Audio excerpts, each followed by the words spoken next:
ಇನ್ನೊಂದು ಕೊನೆಯದಾಗು ಅಂತಂದರೆ ಸೀತೆ. ಇದು ಬೆಳಗ್ಗೆ ಒಬ್ಬರು ಮಾತಾಡ್ತಾ ನನಗೆ ಹೇಳಿದರು, ಭಾಳ ಚೆನ್ನಾಗಿತ್ತು. ಊಟಕ್ಕೆ ಹೋದಾಗ ಒಬ್ಬರು ತಾಯಿ ಬೇಜಾರು ಮಾಡ್ಕೊಂಡು ಹೇಳಿದರು, ಉತ್ತರಕಾಂಡ ಓದಿದ ಮೇಲೆ ಭಾಳ ಬೇಜಾರಾಗಿಬಿಡ್ತು ರಾಮನ ಮೇಲೆ ನನಗೆ. ಎಂಥ ರಾಮ್ರಿ ಇವನು. ಅದಕ್ಕೊಂದು ಘಟನೆ ಹೇಳಿದೆ ಅವರಿಗೆ. ವಿ ಸೀತಾರಾಮಯ್ಯನವರು ಒಂದು ದಿವಸ ಗುಂಡಪ್ಪನವ್ರ ಕಡೆ ಬಂದರು. ಕೋಪ ಇದೆ ಭಾಳ ಮನಸ್ಸಲ್ಲಿ, ಕಣ್ಣೆಲ್ಲ ಕೆಂಪಾಗಿದೆ. ಭಾರಿ ಭಾವನಾತ್ಮಕ ಮನುಷ್ಯ. ಅವ್ರ ಭಾವ ಬಂದು ಮುಖದ ಮೇಲೆ ಕಂಡು ಬಿಡ್ತಾರೆ. ಬಂದು ಗುಂಡಪ್ಪನವ್ರು ಹೇಳಿದರು, ಯಜಮಾನ್ರೇ ಅನ್ನೋರು ಗುಂಡಪ್ಪನವ್ರಿಗೆ, ಯಜಮಾನ್ರೇ ನೀವೇನೇ ಹೇಳಿ ನಿಮ್ಮ ರಾಮ ನಮ್ಮ ಸೀತಮ್ಮನಿಗೆ ತಕ್ಕ ಗಂಡ ಅಲ್ಲ. ನಿಮ್ಮ ರಾಮ ನಮ್ಮ ಸೀತಮ್ಮ, ನಿಮ್ಮ ರಾಮ ನಮ್ಮ ಸೀತಮ್ಮನಿಗೆ ತಕ್ಕ ಗಂಡ ಅಲ್ಲ. ಯಾಕೆ, ಏನಾಯಿತು ಅಂತ ಇವ್ರು ಕೇಳಬೇಕು. ಏನಾಗುತ್ತೆ ನೋಡಿದ್ರಲ್ಲ, ಉತ್ತರಕಾಂಡ ಓದ್ಕೊಂಡು ಬಂದಿದ್ದೇನೆ. ಮನುಷ್ಯ ಏನ್ರಿ ಅವನು, ಈಗಾಗಲೇ ಅವನು ಪರೀಕ್ಷೆ ಮಾಡಿದ್ದಾನೆ, ಅಗ್ನಿ ಪರೀಕ್ಷೆ ಮಾಡಿದ್ದಾನೆ ಶ್ರೀಲಂಕೆಯಲ್ಲಿ, ಮತ್ತೆ ಮಾಡ್ತಾನೆ ಪರೀಕ್ಷೆ ಮಾಡುವಂತಾನೆ. ಎಂಥ ಮನುಷ್ಯ, ನಂಬಿಕೆ ಅಲ್ವ ಹೆಂಡತಿ ಮೇಲೆ ಅಂತಂದರು. ಹೌದೋ, ಎಲ್ಲಿ ಓದಿದ್ರಿ ಅಂತ ಇವ್ರು ಕೇಳಬೇಕು. ಎಲ್ಲಿ ಓದೋದು, ಉತ್ತರಕಾಂಡದಲ್ಲಿ ತಾಯಿ ಬರ್ತಾಳೆ, ಬೇಸತ್ತು ಸಾಕು ಇನ್ನು ಜೀವ ಅಂತಾಳೆ, ಭೂದೇವಿ ಬಾಯಿ ತೆಗಿತಾಳೆ, ಸೀತೆ ಹೋಗ್ಬಿಡ್ತಾಳೆ ಒಳಗಡೆ ಅಂದರು. ಗುಂಡಪ್ಪ ಹೋಗುವಾಗ ಸೀತಮ್ಮ ಏನು ಹೇಳಿದರು ಇಲ್ಲಿ ಕೇಳಬೇಕು. ಆಕೆ ಏನು ಹೇಳ್ತಾಳೆ, ಕೈ ಮುಗಿದ್ಲು, ಇನ್ನು ಎಷ್ಟು ಜನ್ಮ ಬಂದರೂ ರಾಮನೇ ನನ್ನ ಗಂಡ ಆಗಿರಲಿ ಅಂತ ಕೇಳ್ಕೊಂಡ್ಲು. ತಕ್ಷಣ ಗುಂಡಪ್ಪ ಇದ್ರು, ಸೀತಮ್ಮನಿಗೆ ತಕರಾರಿ ಇಲ್ಲ, ನಿಮ್ಮದೇನು ತಕರಾರಿ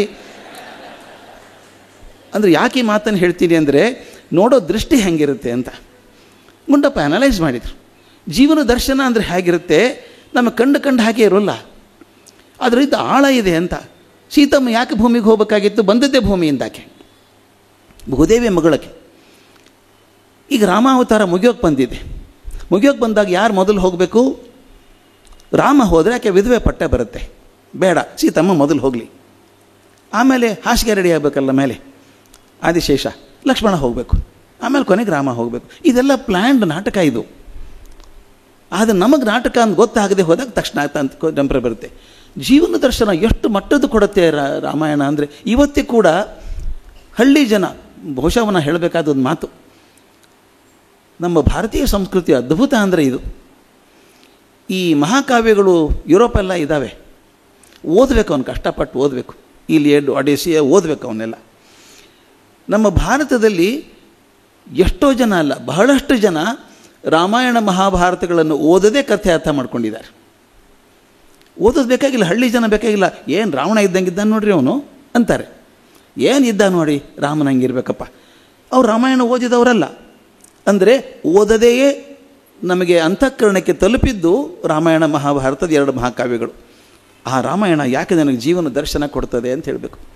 ಇನ್ನು 3ನೇ ಹಂತ ಮಹಾಕಾವ್ಯಕ್ಕೆ ಹೋಗ್ಬೇಕಾದ್ರೆ ಇವೆರಡನ್ನೂ ದಾಟಿದರೆ ಮಾತ್ರ ಮಹಾಕಾವ್ಯ ಆಗುವಂಥದ್ದು. ರಸಸೃಷ್ಟಿ ಸೀರಿಯಲ್ ನೋಡಿದಾಗೂ ಆಗುತ್ತೆ, ಆಗಲ್ವಾ? ಆಗುತ್ತೆ. ಜೀವನ ದರ್ಶನ ಸ್ವಲ್ಪ ಎತ್ತರದ ಕಾವ್ಯದಲ್ಲಿ ಹೋದಾಗ, ಎತ್ತರದ ಕೃತಿಗೆ ಹೋದಾಗ ಜೀವನ ದರ್ಶನ ಆಗುತ್ತೆ. ಅದು ಎರಡನ್ನೂ ದಾಟಿ ಮೇಲಕ್ಕೆ ಹೋದಾಗ ಜೀವೋತ್ಕರ್ಷ ಅಂತಾಗುತ್ತೆ. ನನ್ನ ಜೀವನ ಬೆಳವಣಿಗೆಗೆ ಒಂದು ಕಾರಣ ಆಗುತ್ತೆ, ನನ್ನ ಬದುಕಿಗೆ ಒಂದು ಸ್ಫೂರ್ತಿ ಸಿಗುತ್ತೆ. ದಯವಿಟ್ಟು ನೀವು ರಾಮಾಯಣ ಓದಿದಾಗ ಒಂದೇ ಒಂದು ಕಡೆಗೆ ತಪ್ಪಿ ಕೂಡ ವಾಲ್ಮೀಕಿಗಳು ರಾಮನ ಹಾಗೆ ಬದುಕ್ರಿ ಅಂತ ಹೇಳಲಿಲ್ಲ, ಸೀತೆಯನ್ನು ಆದರ್ಶ ಅಂತ ಇಟ್ಕೊಳ್ಳಿ ಅಂತ ಹೇಳಲಿಲ್ಲ, ಹನುಮಂತ ನಿಮಗೆ ಮಾರ್ಗದರ್ಶಿ ಆಗಲಿ ಅಂತ ಎಂದೆಂದೂ ಹೇಳೋದಿಲ್ಲ. ಕತೆ ಹೇಳ್ತಾ ಹೋಗ್ತಾರೆ. ಎಷ್ಟು ಚಂದ ಕತೆ ಹೇಳ್ತಾರೆ ಅಂದರೆ, ಹಂಗಿದ್ರೆ ಒಳ್ಳೆಯದಪ್ಪ ಜೀವನ ಅನಿಸುತ್ತೆ. ನಮಗೆ ಗೊತ್ತಿಲ್ಲದ ಹಾಗೆ ಮನಃ ಪರಿವರ್ತನೆ ಮಾಡಬಹುದಾದದ್ದು ಮಹಾಕಾವ್ಯ.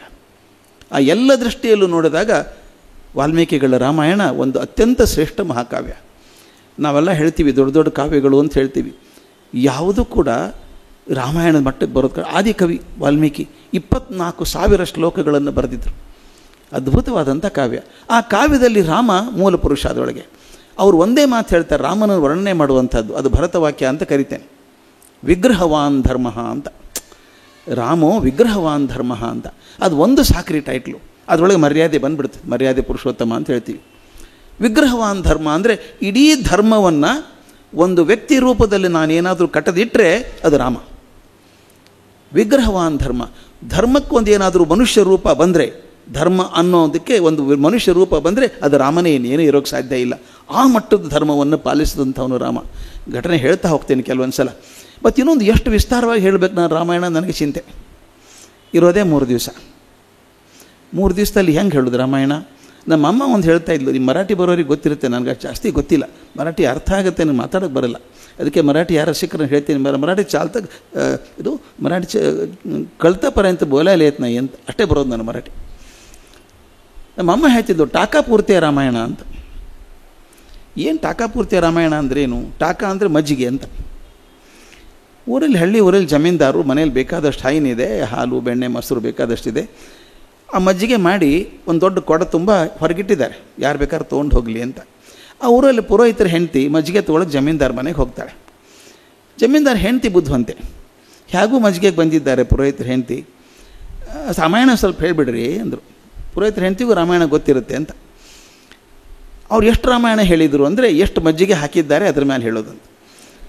ಸ್ವಲ್ಪ ಹಚ್ಚಿದ್ರೆ ರಾಮ ಸೀತೆ ಏನು ರಾಮಾಯಣ ಇರೋದು, ರಾಮ ಸೀತೆ ಕಾಡಿಗೆ ಹೋದ ಬಂದ ಅಷ್ಟೇ. ಸ್ವಲ್ಪ ಮಜ್ಜಿಗೆ ಇದ್ದರೆ, ಸ್ವಲ್ಪ ಮಜ್ಜಿಗೆ ಜಾಸ್ತಿ ಬಂದರೆ ಸ್ವಲ್ಪ ಜಾಸ್ತಿ ಭರತ ಇವರ ಸೇರ್ಕೋತಾರೆ ಅದರೊಳಗೆ. ಅದಕ್ಕೆ ಟಾಕಾಪೂರ್ತಿಯ ರಾಮಾಯಣ ಅಂತ. ಈಗ ನಾನು ದಿನಪೂರ್ತಿಯ ರಾಮಾಯಣ ಮಾಡಬೇಕಾಗಿದೆ, 3 ದಿನ ಇರೋದರಿಂದ ಆ 3 ದಿವಸದಲ್ಲಿ ರಾಮನ ಎಷ್ಟು ಹಿಡ್ಕೊಳ್ಬೋದು ಅಷ್ಟು ಹಿಡ್ಕೊಳ್ಳೋಕೆ ಪ್ರಯತ್ನ ಮಾಡ್ತೇನೆ.